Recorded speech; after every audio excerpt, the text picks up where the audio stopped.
اپنی بہت سی ان سے بھی سوالات کیے گئے، وہ بھی کچھ کلیئرٹی کا جو ہے وہ نہیں دکھا رہے تھے کہ ان کو بھی کچھ پتا ہے کہ گیم پلان کیا ہے۔ واقعہ یوں ہے کہ یہ جو نئی لیڈرشپ ہوگی ایران کی، کیا وہ سوال یہ اٹھ رہا ہے کہ کیا وہ پہلے سے بھی زیادہ ہارڈ لائن لے گی امریکہ کی طرف اور مغرب کی طرف، یا ان میں کچھ ایسے عناصر ہوں گے جو ذرا عملیت پسندی دکھائیں گے؟ دیکھیے یہ ابھی کہنا قبل از وقت ہے۔ اور دوسری بات یہ ہے کہ ایران کس لیول تک اور کتنے دن اور مقابلہ جاری رکھے گا، ٹھیک، اس کا جو میزائلز کا سٹاک پائل ہے وہ کتنی دیر میں رینیو ہوتا رہے گا اور کتنے روز وہ چلے گا، اب یہ ساری چیزیں جو ہیں اس وقت غیر یقینی کا شکار ہیں۔ آپ نے اور اس کے آپ بارے میں حتمی رائے کہنا دینا مشکل ہے جی۔ آپ نے اسٹاک پائل کی بات کی تو میجر جنرل ریٹائرڈ زاہد محمود صاحب اس وقت ہمارے ساتھ موجود ہیں۔ زاہد محمود صاحب، وار گیمز کے اندر ظاہری بات ہے جب آپ ڈرائنگ روم میں بیٹھتے ہیں یا ڈرائنگ بورڈ کے اوپر بیٹھ کے اس سارے معاملے کو ڈسکس کرتے ہیں، it is much more easier, but after the war starts obviously situation کافی تبدیل ہو جاتی ہے۔ ہم جن دو طاقتوں کے آپس کے موازنے کی بات کرتے ہیں، وہاں پہ ایک طرف جو ہے وہ ایک بہت بڑی سپر پاور ہے، اور جہاں پہ اسٹاک پائلز کی بات ہو رہی ہے، آپ کے خیال میں ایران کتنی دیر تک اس ساری بمباری کو، یا جس طرح مختلف فائٹر جیٹس کی جانب سے انہیں ٹارگٹ کیا جا رہا ہے، کتنی دیر تک سسٹین کرنے کی ہمت رکھتا ہے؟ جی بسم اللہ الرحمن الرحیم، تھینک یو ویری مچ منصور صاحب فار ہیونگ می، اور رومی صاحب کو اور جان کو میرا بہت سلام۔ دیکھیں جو پہلے آپ نے بات کی، جو وار کی جو سب سے پہلی کیجولٹی ہوتی ہے وہ وار کا پلان ہی ہوتا ہے جی۔ آپ نے پلان تو بڑا ڈیفرنٹ کیا ہوتا ہے، بٹ ویسی وار ایگزیکیوٹ ہوتی نہیں ہے جیسی آپ نے سمجھی ہوتی ہے، اور initiation of war is not easy. اصل چیز ہے اس کو آپ اینڈ کیسے کرتے ہیں، and who will end it, چاہے چھوٹی طاقت ہو بڑی طاقت ہو، نو بڈی کین سے ارلی۔ جہاں تک ابھی اس امریکہ اور یہ اسرائیل کی جوائنٹ جو اپلیکیشن ہے، اور اس میں اور بھی ابھی ممالک آہستہ آہستہ شامل ہو رہے ہیں۔ آج یورپ نے بھی تھوڑا سا اپنی انکریشن دکھائی ہے، قطر بھی آلموسٹ شامل ہو گیا۔ ابھی ایئر بیٹل جو ابھی لیٹسٹ تھوڑی سی رپورٹس آ رہی ہیں کہ انہوں نے 2 جہاز SU-24 کلیم کر رہے ہیں کہ انہوں نے گرائے ہیں ایرانیز، تو اس کا مطلب ایئر بیٹلز بھی شروع ہو گئی ہیں۔ تو یہ تھوڑا سا واسٹ ہوتا جا رہا ہے۔ اسمٹری تو ضرور ہے جی ایرانین کیپیسٹی اور کیپیبلٹی میں ورسز امریکن، لیکن دونوں کی نا امپیکٹ، وار کا امپیکٹ دیکھنا ہو جاتا ہے۔ کبھی کبھی ٹیکٹیکل لاس بھی جو ہوتا ہے یا جو آپریشنل لاس ہوتا ہے وہ اسٹریٹجک لاس کی طرف چلا جاتا ہے۔ تو کیجولٹیز امریکہ کی بھی ہو رہی ہے، ان کے ابھی 4 سولجرز کا تو انہوں نے ایڈمٹ کیا ہے، چیئرمین جوائنٹ نے بھی بات کی ہے۔ جہاز بھی کویت کی نے کہا کہ جی ہماری غلطی سے ہم نے گرا دی ہیں 2 جہاز جو انہوں نے گرائے ہیں امریکن۔ تو کیجولٹیز ہو رہی ہیں۔ دیکھیں ڈفرینٹ سٹاک پائلز آ رہے ہیں، جو میڈیم رینج ہیں ان کے 3000 تک بتاتے ہیں، 6000 تک بتاتے ہیں، 3000 تک بتاتے ہیں۔ جو لانگ رینج ہے 6000 تک سٹاکس بتاتے ہیں، بٹ نو بڈی نوز۔ اور ایرانین جو سسٹم ہے وہ اتنا زبردست کہہ لیں یا اتنا ہڈن ہے کہ دے دیم سیلف، ان کی کیپیسٹیز ہیں کیپیبلٹیز ہیں، وہ دن میں 400 سے 450 500 کے قریب ڈرونز بھی بنا سکتے ہیں۔ اچھا جی، جو میزل ٹیکنالوجی بھی ہے ان کی اپنی انڈیجنس زیادہ ہے، so they are not dependent on someone. اور پھر اگر کووڈ سپورٹ بھی کہیں سے آ جاتی ہے، رشیا اور چائنا کہیں نہ کہیں اگر ان کو سپورٹ دیتے ہیں، تو اس کی لانگیٹیوٹی یا کتنا عرصہ یہ وار چل سکے گی نو بڈی نوز۔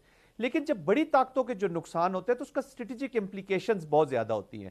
اب ایران نے بھی، اور دوسری طرف سے ہم دیکھیں اسٹریٹجی کے طور پہ اس کو بڑھایا ہے جی۔ ایران تو اس جنگ کو اور بڑھانے کی کوشش کرے گا اور ملکوں کو انٹیگل کرنے کی کوشش کرے گا۔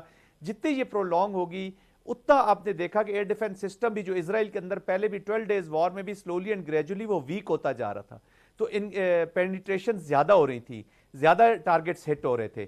تو جب یہ بڑھے گی تو پھر دیر آر لائکلی چانسز کہ جو سیف گارڈز ہیں یا جو میئر سسٹمز ہیں اسرائیل کے وہ بھی ویک ہو سکتے ہیں۔ امریکن بھی کوئی اگر مین اسٹریٹجک لیول کا یا آپریشنل سے بڑا کوئی ٹارگٹ ہٹ ہو جاتا ہے تو اس کی پھر امپلیکیشنز ڈفرنٹ ہو جائیں گی۔ بہرحال اسمٹری ہے، لیکن کیپیسٹی میزل میں ابھی تک ایران کے پاس موجود ہے اور اس کو وہ لمبا کر سکتا ہے جی، چلا سکتا ہے۔ جان حسین صاحب، اس مرتبہ یہ دیکھا گیا کہ جو آپ نے تھوڑی دیر پہلے میرے پہلے سوال کے جواب میں آپ نے فرمایا تھا کہ مختلف امریکن بیسز جو مختلف مسلم ممالک کے اندر موجود ہیں، اس مرتبہ ایران نے شروع سے ہی جو ہے وہ ان کے اوپر بھی اٹیک کیے۔ پچھلی دفعہ جب کشیدگی ہوئی تھی تو ہمیں یاد ہے کہ بالکل آخر میں جا کے ایک امریکن بیس کو جو ہے وہ ٹارگٹ کیا گیا تھا، لیکن اس مرتبہ جنگ کا آغاز ہی وہاں سے ہوا ہے۔ اس کے پیچھے کیا اسٹریٹجی ہے؟ جس طرح بھی جنرل صاحب بتا رہے تھے کہ کیا اس جنگ کو مزید پھیلانا ہے اس کی اسٹریٹجی ہے تاکہ وہ جو میزبان ملک ہیں ان کی جانب سے امریکہ کے اوپر پریشر ڈیولپ ہو، یا ایکچولی ایران جو ہے وہ اب اس معاملے کو چاہتا ہے کہ یہ اتنا زیادہ بڑا معاملہ بن جائے کہ امریکہ کے لیے امبیرسنگ سچویشن بن جائے جس طریقے سے اسرائیلی جو ایرانی میزائلز ہیں وہ ان بیسز تک پہنچ رہے ہیں؟ دیکھیے منصور صاحب، اگر پریشر میری نظر میں اگر پریشر ڈالنا ہوتا ان مڈل ایسٹرن کنٹریز کے اوپر کہ وہ یونائٹڈ اسٹیٹس کو نیگوشیٹنگ ٹیبل پہ لے کے آئیں یا پیس کروائیں، تو آئی ڈونٹ تھنک اتنے اسکیل پہ اٹیک ہو رہا ہوتا. تو I think the motive of the attack is revenge میری نظر میں. اور جو اسکیل کی بات ہوئی ہے، دیکھیں اس کی جو جیسا کہ میں نے پہلے کہا، جو بیسز ہیں وہ آپریشنلی یہ انوالو تھے. اس کو ایز اے ریٹیلیشن ایران جو ہے وہ یوز کر رہا ہے. کوئی الٹیریئر موٹیو میرے خیال میں اس چیز کے اندر نہیں ہے. اٹ از بیسکلی ریونج، کیونکہ جو ایئر کرافٹ کیریئر ہے وہ اس وقت دور جا کے کھڑا ہوا ہے، تو اس کو ٹارگٹ کرنا اتنا افیکٹولی نہیں ہو پا رہا. 6-8 مسلز آل دو اس کے اوپر بھی داغی گئی ہیں، لیکن جتنا ڈیمیج میرے خیال میں ایران اس وقت جو لیڈرشپ ہے اور جو کمانڈرز ہیں وہی سوچ رہے ہیں کہ جتنا ڈیمیج ہم کر سکتے ہیں یونائٹڈ اسٹیٹس کو اتنا ڈیمیج ہم کریں گے.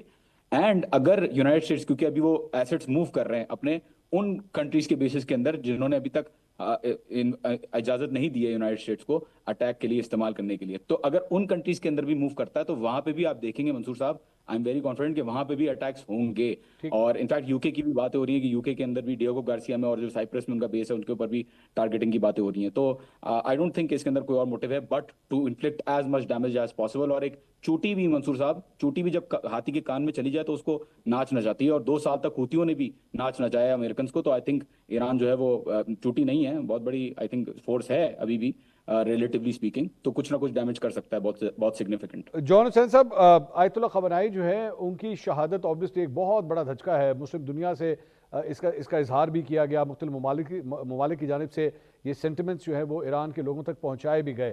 لیکن ظاہری بات ہے یہاں پہ ایک بہت بڑا سوال جو کم از کم میں چونکہ پاکستان میں موجود ہوں، لوگ ہم سے یہ سوال ضرور پوچھتے ہیں کہ آخر کیا ان کی سیکیورٹی کو لے کے اسے فول پروف نہیں بنایا گیا تھا؟ کیا اندر سے ان کے خلاف کوئی جاسوسی ہوئی ہے، یا اپنے ہی کسی نے جو ہے وہ ان کی لوکیشنز کے بارے میں انفارم کیا؟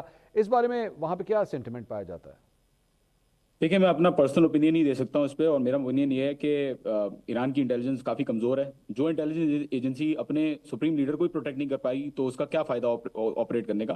جبکہ ایران کا لوگ کہتے ہیں کہ ڈکٹیٹرشپ ہے، لوگوں کو اٹھا لیتے ہیں. میں انٹیلیجنس ایجنسی کے خلاف آپ کے ساتھ بات کر رہا ہوں اس وقت. تو آئی سنسیئرلی بلیو کہ ان کو کام کرنا چاہیے تھا جنہوں نے صحیح سے نہیں کیا. بہرحال یہ بھی کہتے ہیں آفیشلز کہ بھائی ہم نے بولا تھا کہ بنکر میں چلے جائیں، وہ نہیں مانے بنکر میں جانے سے. انہوں نے کہا کہ بھائی میری عوام باہر ہے اور اب میری زندگی جو ہے وہ اللہ کی امانت ہے، کیسے بنکر میں چلا جاؤں، میرے لوگ باہر ہیں.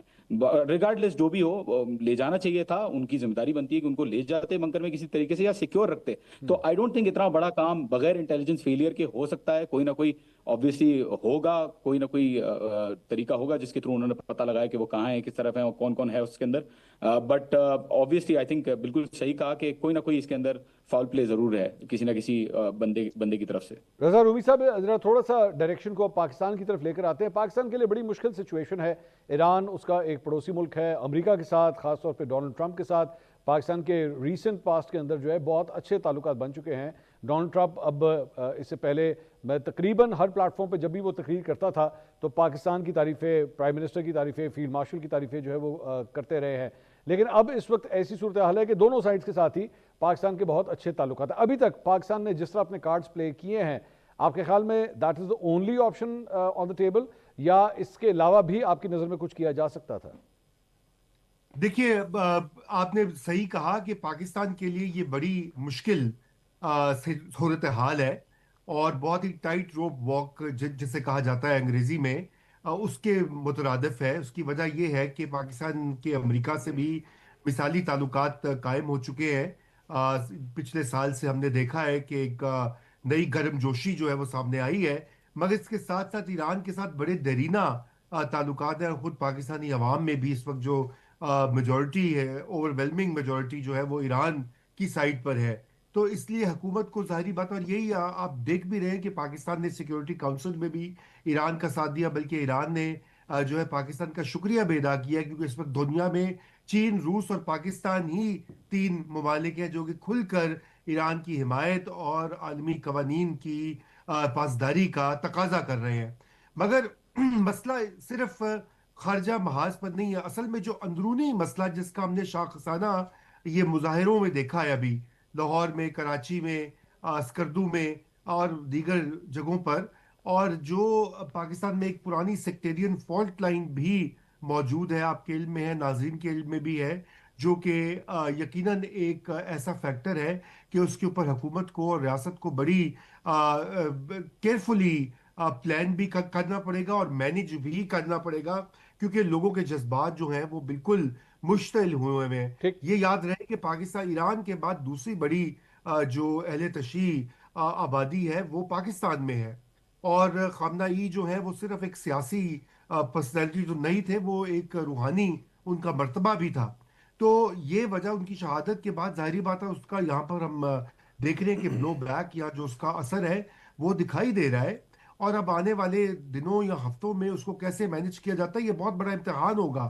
لیکن تیسرا جو سب سے اہم نقطہ ہے اور میرے خیال سے خطرہ بھی ہے منصور، وہ یہ ہے کہ فرض کیجئے کہ ورسٹ کیس سیناریو یہ ہے کہ ایران میں واقعی ہی حکومت گر جاتی ہے یا وہاں پر بہت ہی ریاست بہت ہی کمزور ہو جاتی ہے، تو اس کے بعد جو ایک رجیم، اس کا ایک پپٹ حکومت کو اگر وہاں پہ انسٹال کیا جاتا ہے جو کہ اسرائیل نواز یا امریکہ نواز، اسرائیل نواز ہو، تو پھر تو ہمارے لیے مشکلات میں بے تحاشا اضافہ ہوگا، ٹھیک. بلوچستان کے حوالے سے بھی، اور اس کے علاوہ ایک سائڈ کے اوپر افغانستان، ادھر ایک پرو اسرائیل گورنمنٹ، اور ایسٹرن فرنٹ کے اوپر انڈیا.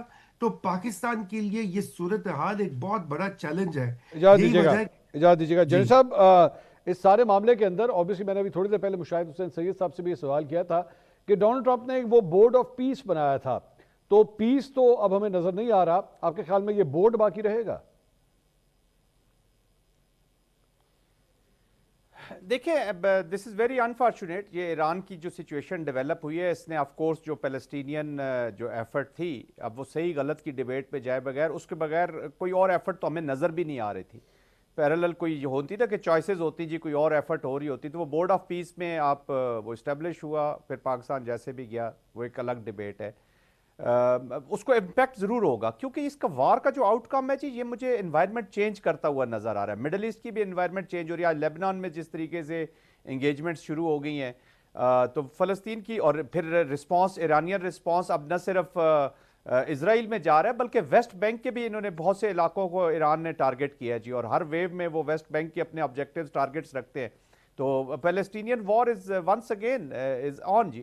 وہ تو ابھی پیس بورڈ تو بعد میں چلا گیا نا، ابھی تو ایک سچویشن کریٹ ہوگی، اور فلسطین بھی سمجھ لے کہ اس غازہ بھی جو ہے اس وار میں دوبارہ آ گیا، لیبنان دوبارہ آ گیا. We have a new Middle East جو اس وقت وار ایگزیکیوٹ کر رہا ہے. ٹھیک، ٹائم میرا ختم ہو گیا. جان حسین صاحب، رضا رومی صاحب، جین صاحب، بہت بہت شکریہ آپ کے وقت سے. ناظرین، آپ نے گفتگو سنی ایران کی ساتھ جو موجودہ اس وقت کشیدہ صورتحال چل رہی ہے، اس کے بارے میں ہم نے اپنے پینلسٹ سے گفتگو کی. ایک بریک لیں گے، بریک کے بعد کچھ کرکٹ کے حوالے سے بھی بات کریں گے، جہاں پہ پاکستان کرکٹ ٹیم کا جو سفر ہے T20 ورلڈ کپ کا وہ اختتام پذیر ہوا. لیکن اس کے بعد اب جرمانوں کی اور سزاؤں کی خبریں آ رہی ہیں.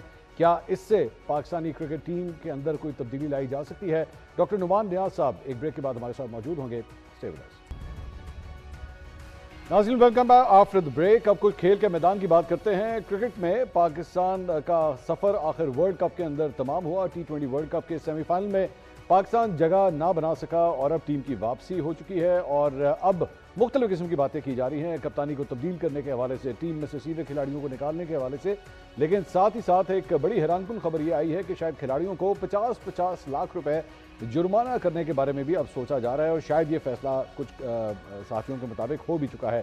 کیا یہی درست سمت ہے؟ کیا یہ وہ سرجری ہے جس کی ضرورت ہے پاکستان کرکٹ ٹیم کو؟ اس سے کیا چیزیں ٹھیک ہو جائیں گی؟ ہمارے ساتھ senior sports analyst doctor Nauman Niaz sahab اس وقت ہمارے ساتھ موجود ہیں. ڈاکٹر صاحب بہت شکریہ، آپ نے ہمارے لیے وقت نکالا. ڈاکٹر صاحب سب سے پہلے تو the campaign is over now, team is back to the home ground now. پہلی بات تو یہ آپ کی یہی ایکسپیکٹیشنز تھی جب یہ کیمپین شروع ہوئی تھی؟ بیکاز آئی تھنک جہاں تک مجھے یاد ہے آپ نے فرمایا تھا کہ جناب سیمی فائنل تک جو ہے وہ پاکستان ٹیم ضرور جائے گی. ایبسلیوٹلی جی، آپ بالکل صحیح کہہ رہے ہو. نہ صرف میں نے یہ کہا تھا بلکہ میں تو آپٹمسٹک تھا کہ ہم شاید انڈیا کو بھی ڈسپلیس کریں جو ہمارا میچ تھا راؤنڈ کا. لیکن انفارچونیٹلی جس قسم کی ٹیم سلیکشن 11 کی ہوتی رہی، میں ایم ناٹ ٹاکنگ اباؤٹ 15 میں تو جو بھی اکوموڈیٹ ہوئے، 2 تیرے 2 میرے، بٹ جو 11 بھی ہم کرتے رہے، that was a story of self infliction. اور لاسٹ میچ میں آ کے ماسوائے میں سمجھتا ہوں کہ تب آپ کو سائم ایوب کو اگر آپ ٹاپ آرڈر میں نہ بھی کھلاتے، آپ کو بیچ میں کھلانا چاہیے تھا ان پلیس آف نواز یا ایون شاداب. تو باقی آپ نے جب وہ ٹیم وہ والی جو سلیکٹ کی، وہ that was the best 11 which you could come up with. So that clearly indicates کہ مانا ٹور مینجمنٹ نے کہ وہ پہلے جو ٹیم کھلاتے رہے پچھلے میچز میں وہ ریڈیکولسلی غلط تھی. سو ایک تو یہ چیز ہے. دوسرا ہے پرسنلی فیل منصور کے ساؤتھ افریقہ اور اس کے بعد India and then England, New even یہ جو ہے West Indies and Zimbabwe, they were superior teams than Pakistan in this tournament. Even Zimbabwe آپ سے بہتر کرکٹ کھیلی. تو یہ تو کلیئر ہے میری طرف سے کہ انفارچونیٹلی ہمیں سیمی فائنل تک پہنچنا چاہیے تھا. کیسے ہم معاف کر سکتے ہیں کہ ابرار احمد کو اب نہ کھلائیں اگینسٹ انگلینڈ؟ اور اگر ریٹراسپیکٹیولی دیکھیں تو وہی bowled against Sri Lanka with a new ball. تو میرے خیال میں شاید سچویشن بہت فرق ہوتی ہے اگر ہم نے ڈیلیبریٹلی یہ سوسائڈ نہ کی ہوتی. ڈاکٹر صاحب اب ایک اور جو خبر آج سامنے آئی ہے وہ یہ ہے کہ ان کھلاڑیوں کو اب 50 لاکھ روپے جو ہے وہ جرمانہ شاید کیا جائے گا. I've never heard of that. یہ کیا کبھی ماضی میں ہو چکا ہے؟ سب سے پہلے تو ہسٹورک پوائنٹ آف ویو سے بتائیے گا. نہیں، ناٹ ایٹ آل جی. یہ کبھی ہسٹری میں ایسا نہیں ہوا کہ آپ کے جو ہے آپ کو فائن امپوز کیا جائے. فائن اس طرح امپوز ضرور ہوتے ہیں بریچز یا کوڈ آف کانڈکٹ کے، بٹ ایسا کبھی نہیں ہوا کہ آپ، کیونکہ آپ کیا یہ کہنا چاہتے ہیں کہ یہ ڈیلیبریٹ انڈر پرفارمنس تھی؟ یہ ڈیلیبریٹ انڈر پرفارمنس تو تھی نہیں. تو آپ کے پاس کیا سرکمسٹانسل ایویڈنس ہے؟ وہ تو ہو سکتا ہے اپنی اسکل سیٹ کے مطابق بہترین کرکٹ کھیلے. اگر آپ نے وہی 11 کھلانے تھے the way they played. So at the end of the day مجھے ایسے لگتا ہے کہ یہ just to create a stir کہ پاکستان کرکٹ بورڈ بہت سیریس ہے اینڈ جسٹ ٹو ڈیفلیکٹ جو ایک نیرس قسم کا کرٹیسزم ایکسپیکٹڈ ہے on Pakistan cricket and the Pakistan cricket board and management. تو میں سمجھتا ہوں کہ یہ کہاں پہ آپ نے دیکھا ہے؟ پروفیشنل کرکٹرز ہیں، دے وینٹ دیئر. اس کا مطلب ہے آسٹریلیا کی ٹیم کو تو بین ہی کر دینا چاہیے. ان کے وہ 6 ورلڈ کپ ہیں، ایک T20 کا ورلڈ کپ ہے اور 2 چیمپئنس ٹرافی ہیں، وہ پھر کس خاطر میں آئیں گی؟ تو آئی پرسنلی فیل کہ یہ شاید ایک نی جرک سا ریئیکشن ہے جسٹ ٹو ڈیفلیکٹ جو کرٹیسزم اور جو فوکس ہے اس وقت ہوا پاکستان کرکٹ کی انڈر پرفارمنس پہ. لیکن ڈاکٹر صاحب اگر آپ اس وقت ہیلم آف افیئرس پہ ہوتے تو آپ کی طرف سے کون سے 3 یا 4 قدم جو ہے وہ اٹھائے جانے تھے؟ ظاہری بات ہے ایک ڈیبیٹ یہ بھی ہے کہ سینئر کھلاڑی جو ہیں ہمارے یہاں، ظاہری بات ہے جب بھی کوئی ICC ایونٹ ہوتا ہے اور اس میں ٹیم کی پرفارمنس نہیں ہوتی تو اس کے بعد ایک لسٹ بنتی ہے ہماری عوام کی جانب سے، اس کو نکال دو، اس کو نکال دو، اس کو نکال دو اور سب ٹھیک ہو جائے گا. آپ کی بھی کوئی لسٹ ہے کہ ان فلاں پلیئرز کو نکال دیں تو سب ٹھیک ہو جائے گا؟